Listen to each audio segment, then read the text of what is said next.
कश्मीर में हम सब जानते थे कि पड़ोसी देश से आए दिन आतंकवादी घुसते थे, यहां बम धमाके करते थे, हत्याएं करते थे। एक भी त्योहार ऐसा नहीं होता था जो चिंता के बगैर जाता था।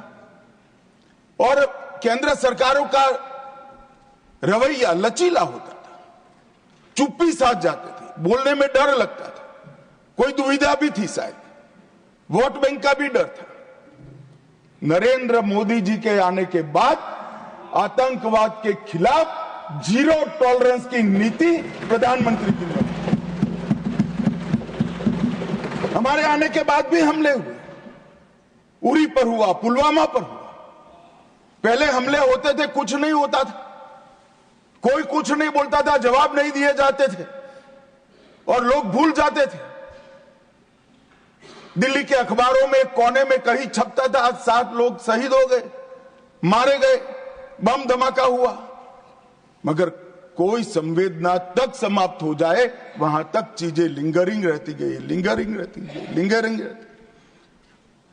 मोदी जी के आने के बाद उरी और पुलवामा में हमला हुआ। 10 ही दिन में पाकिस्तान के घर में घुसकर सर्जिकल स्ट्राइक और एयर स्ट्राइक कर जवाब दिया।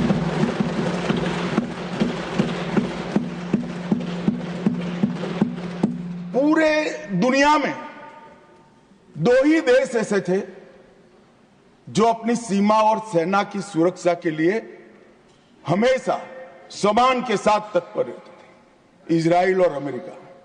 वो 2 देशों की सूची में मेरे महान भारत का नाम जोड़ने का काम नरेंद्र मोदी, और वहीं से शुरू हुई आतंकवाद के खिलाफ जीरो टॉलरेंस की नीति।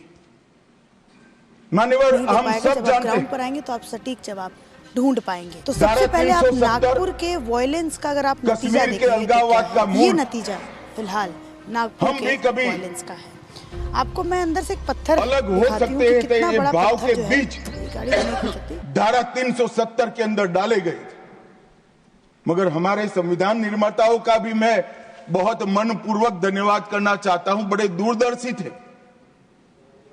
उन्होंने इसको टेम्पररी बनाया था और धारा 370 को हटाने का बीज भी धारा 370 में ही डाल दिया गया।